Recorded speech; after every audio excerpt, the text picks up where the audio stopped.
지금 이거 켜져 있는 건가요? 예, 예. 저희 협회는 그 전국의 노인요양공동생활 가정부에서 저희는 2043년가 운영되고 있습니다. 그중에서 노인요양공동생활 가정부들이 저희들이 사실 정책제안이나 어려운 점들을 서로 정보 공유하면서 잘 하고 있습니다. 그래서 저희들이 2010년도에 결성이 됐고 지금까지 다양한 정보로 활동하고 있습니다. 특별히 여기 그 국민인권위원회에서 제도 개선, 불공정, 적폐청산 이런 것을 위해서 국민의 의견을 수렴해 주셔서 감사합니다. 저희는 특별히 소규모 시설이기 때문에 여러 가지 어려운 점들이 많이 있는데 급여 수가가 너무 낮아서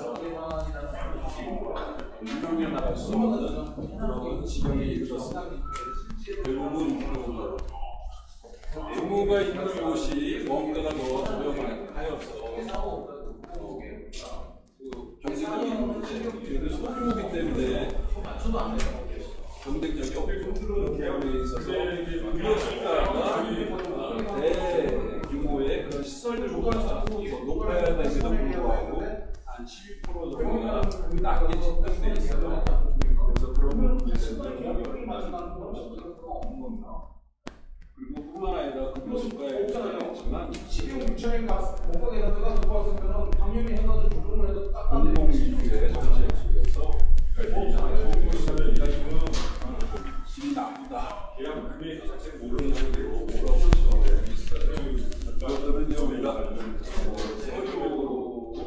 서류 작업을 제대로 하지 못하는 부분들이 이게 다 태국사람 어린이들이 훨씬 가정과 같은 분위기에서 훨씬 만족스럽게 하시고 실제로 공시률이 상당히 낮은 그래서 어르신들의 소비가 좋은 그래서 그런 부분들을 좀 정부에서 해결해 주셨으면 하는 거로 이게 노인 요양공동생활 가정이라는 게 어르신들이 이렇게 소규모로 운영을 하시는 거예요.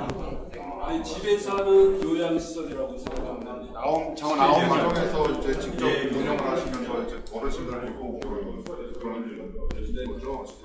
근데 이제 지원이 급여수가 너무 낮게 10% 정도 낮게 책정돼 있어서 또 운영이 힘든 상황이고 또 여론도 좋지 않게 정도에서 힘들다는 말씀이시고 그러면은 더 설명을 거기까지 이해했으니까 다음 진행해 주시죠. 네, 여기 알기 쉽게 좀 여기 PPT 자료로 해서 만들었고요. 그러고 보면 전체적으로 국내 정부가 노인 돌봄 사업을 공공의 책임이겠죠. 중심에 국가 책임자 이런 말씀을 하시고 있습니다. 그거에 대한 비판이 그것은 복지법률 때마다 이렇게 비판을 하고 있고 그 재원은 어디서 전달할 것인가 이런 질문을 하고 있지만 그거하고는 저희 그 현장에 있는 사람들의 얘기를 조금 다를 수 있습니다. 정말로 재정에 있어서의 도움이 되지만 그 어르신들이 시설에서 공공요양시설에서 사신다는 것은 공공의 시스템 안에 있는 것입니다. 그래서 어떤 어르신들이 한번 이렇게 얘기하신 걸 들었어요. 아니 나이 먹어서 군대 생활하라고 하느냐 하는 얘기거든요. 그러니까 노인들은 노인들마다 자기 고유의 인생관이 있고 또 그것이 잘 바뀌지가 않죠. 그리고 자기가 보람있게 열심히 살아온 것이 인정받기를 원하죠. 그 각양학생입니다. 그 각양학생의 욕구를 능력에 맞춰서 서비스를 해주고 할 수 있는 부분은 우리가 소규모 시설에 원장님과 하는 얘기를 하고 싶은 거죠. 그러니까 공공한다고 보면은 대부분 대규모로 하는 거거든요. 소규모는 공공이 운영이 안 되죠. 비용도 많이 들고 대규모로 하게 된다는 거고 시스템 속에 매뉴얼로 운영한다는 것이 됩니다. 그러나 우리 같은 공생 가정은 그 민간 사업자 이거를 토대에서 보람 있는 일을 하고자 해서 이 일을 시작했고 여기에 오늘 참석하신 우리 회원들은 한 90%가 목사님들이세요. 뭐냐면은 인생의 마지막 순간 하나님 나라로 인도하고 싶은 마음 때문에 다락방 모임처럼 소규모로 이렇게 모시고 있는데 공공이 한다고 해서 그런 것들이 안 되죠. 종교 활동도 제한이 되죠. 그러나 우리는 민간 사업자들은 자기 개성에 맞게 내 소신껏 어르신과 어떤 조건이 맞으면 계약에 의해서 어르신이 선택하고 우리는 선택한 그 서비스를 자유롭게 이렇게 제공할 수 있는 그런 시스템이 되어야 되는데 이것을 무조건 공공화해야 되겠다라고 얘기하면 안 된다는 거죠. 물론 그것들을 포함한 공공성이라고 얘기할 수도 있겠죠. 그래서 문재인 정부가 공공화하는 것도 좋지만 이렇게 각양각색의 민간 사업자들이 자유롭게 어르신을 모실 수 있는 그런 환경도 보장돼야 된다. 그 보장해 주기 위해서는 어떻게 해줘야 될 것인가에 대해서 오늘 얘기하고 싶은 겁니다. 취지를 이제 이해했고요. 이제 그러면 어떻게 하면 좋을지에 대해서 한번 설명을 네네. 여기 첫 번째 장에 보면 좀 취지에 대해서 기본적인 패러다임에 대해서 정리를 해봤는데 사회적 약자는 국가가 책임져야 된다 이런 주장들이 있습니다. 그러나 노인의 경우는 다르다는 것을 말씀드리고 싶어요. 노인은 사회적 약자가 아니라 당당하게 자기 노력으로 일부 재산 이거 가지고 내 돈 갖고 내가 마음껏 서비스를 받는 권리가 있다 주장하고 있다는 겁니다. 그런데 무조건 공공화로 하겠다고 하면 그 서비스를 선택할 그런 것들이 권리가 사라진다는 거고 침해된다는 거고 우리 그 공급자들이 민간 공급자들이 사라진다는 것을 의미하게 되는 것이죠. 두 번째는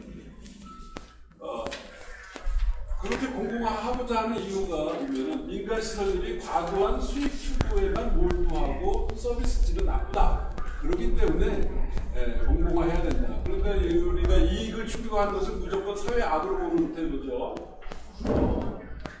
청빈 정신, 청교도 정신, 그래서 건전한 부의 추구 이런 것들을 부인하는 그런 모양새의 정책으로 전개될 가능성이 있는 겁니다. 근데 민간 시설에 수익이 날 수 있느냐? 없다는 거죠. 지금 현재는 아니 수익을 내려고 하면서 서비스들이 안 좋으면 이 시장 경제 하에서는 그 시설에 들어올 어르신이 없는 겁니다. 자연적으로 네. 그다음에 수익을 낼 수가 없는 그런 불교수가 제도라는 거죠. 불교수가 결정을 정부가 한다는 거죠. 그다음에 또 이런 얘기가 있어요. 3번에 보면 장기요양 종사자의 처우 개선을 위해서 공공화를 추진해야 됩니다. 민간 시설을 운영하면은 그 종사자한테 월급을 제대로 안 주고 월급을 착취하기 때문에 문제다. 그래서 국가가 공공화해야 된다. 이런 얘기를 하는데 정말로 그렇게 될 경우에는 이 요양 현장이 공공노조, 요양보호사들의 노조로 확대가 되는 것이고 그 노인을 담보로 한 임금 인상 투쟁 현장이 될 수 있다는 겁니다. 실제로 여기 사진에 보면 인포의 대표적인 요양시설인 수산나의 집이 민주노총에서 주도해서 노조가 결성되고 노조 임금 인상을 시도를 했었던 적이 있습니다. 그랬을 때 요양시설 원장이 폐업을 결정했어요. 그러니까 어르신을 돌보는 현장이 거룩하고 정말 사랑이 넘치는 그런 현장이어야 되는데 임금이나 받아가야 되겠다는 그런 기본적인 태도 때문에 어르신을 모실 수 있는 이게 사업이 아니다. 이게 요양시설에 노조가 형성된다면 우리는 그런 사업을 하지 않겠다 해서 폐업을 한 거죠. 그래서 종사자의 처우 개선은 중요하지만 노동시장 원리에 따라서 시장 원리에 따라서 그 가격이 처우가 결정되는 것이죠. 그렇게 가는 것은 자연스러운 거라는 말씀을 드립니다. 그 다음에 4번에 보면 공공이 했을 때는 막대어 저원의 문제도 있지만 정직화된 공공 서비스로 변질될 수 있다는 내용입니다. 아까도 얘기했지만 매뉴얼에 따른 그런 서비스 제공이 된다는 거죠. 왜냐하면 직장 생활을 한다고 했을 때 월급 받아가면 되는 거고 그 다음에 안 깨지면 되는 겁니다. 그러니까 노인을 서비스하는데 사고나지 않는 서비스, 혼나지 않는 서비스만 한다는 거죠. 그래서 예를 들면 이렇게 대기업, 대규모의 요양시설에서는 종사자들끼리 직원 회의를 하면 너는 왜 그렇게 열심히 해? 너 때문에 나 잘리게 생겼어. 그리고 너를 핑계 대면서 우리가 업무를 더 많이 해야 돼. 이렇게 된다는 거죠. 그렇기 때문에 이렇게 경직화된 공공서비스가 이루어질 수 있다는 거죠. 그래서 외출, 산책 이런 프로그램을 극도로 줄이고 웬만하면 침대 위에서 기저귀 케어를 하게 되는 그런 경우가 발생하는 겁니다. 그래서 우리가 소규모 시설은 기저귀도 아까워서 안 쓰면서 면 기저귀 쓰고 하루라도 더 건강하게 살기 위해서 산책 나가고 이렇게 그래야지 우리가 살아남을 수가 있으니까 그런 진로공 서비스를 제공하고 있다는 겁니다. 그래서 저희들은 물론 이렇게 어느 뉴스타파에 나온 기사인데 서비스 발전법 반대, 민영화 반대. 민영화하고자 하는 것도 정부에서 민영화 정책을 추진하는 것도 비용이 많이 들기 때문에 그러는 거 아닙니까? 근데 한마디로 거꾸로 노인 돌봄 사업은 자꾸 공공화를 하려고 한다는 거죠. 그러니까 우리 노인들하고 민영화 정책이 맞다. 왜냐하면 노인은 노인 요양의 문제는 노화와 죽음의 문제로서 어르신들의 인생의 마지막 순간을 자기 선택권에 따라서 자기 결정권에 따라서 자유롭게 서비스 받고 싶은 걸 받을 수 있는 그런 서비스 환경이 되려면 민간시설이 맞다라는 거죠. 공공은 거기에 지금 민간 운영하고 공공 이런 차이점을 말씀을 드리는데요. 공공 시설 설계되면요, 실무자가 되고요, 관리자가 되고 감독자가 됩니다. 그러면 관리자, 감독자는 임의직입니다. 그렇죠. 그러나 소규모 시설들은 실무자가 관리자, 감독에서 그 서비스도 그런 차원에서 경제적인 측면, 서비스 측면 그런 차원에서 여기까지 된다는 거고요. 또 하나는 서비스가 무엇인가에 대한 그 근본적인 이해입니다. 서비스는 경쟁이 있을 수 있고요. 공공시설이기 때문에 서비스 경쟁이 있기 때문에 서비스 질이 좋아질 이유가 없어요.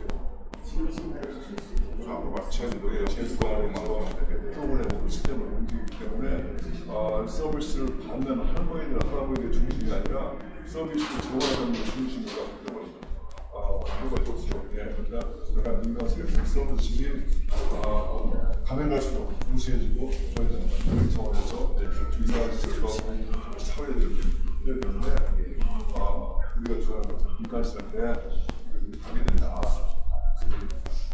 이런 측면에서 민주주의에서 국민들한테 감명적인 말씀드려가지고 우리 고민 사업을 하는 오케이? 그때도 그 뭐지? 이제 노인분들의 이제 일자리 확충 이런 문제 그런 소리죠. 또 공공 분야가 좀 너무 비대해지는 분야가 나올 수 있을 것 같고 다양한 분야, 다양한 근거와 이유에서 다양한 서비스가 합리적인 필요한 것 같아요. 춘천 구조 소비 마찬가지. 그래서 국민들 필요한 수요가 있잖아요. 그런 상황에서 다 개성을 살릴 서비스 새로운 시각을 접근할 필요가 있습니다. 결정적인 것은 지금 그 치매 전담병원을 추구하고 있는데 치매 전담병원에서의 공생이 적합하다. 치매 전담병원 전화수로 전좀 지원하고 대장님, 빨리 식사하세요. 뭐합니까? 그래서 보면 이렇게 이제 개인한테 뭐 얘기하면 왜안 전체가 다 공공 서비스로 이렇게 이제 위주로만 가면 안 된다는 말씀이고요. 공공 서비스는 대형화를 의미한다는 거고, 여기 보면 또 노인 입소자 사고 배상 책임보험 사고 보상률 259 상회한다. 이 얘기는 뭔 얘기냐면은 공공이 하게 되면은 어르신이 사고가 났을 때 어떻게 해야 돼? 무한 책임을 져야 돼요. 우리 어르신이 낙상 사고 한 번만 나도 어떤 분은 1억 5천까지 그 위자료를 청구하시는 분들 계세요.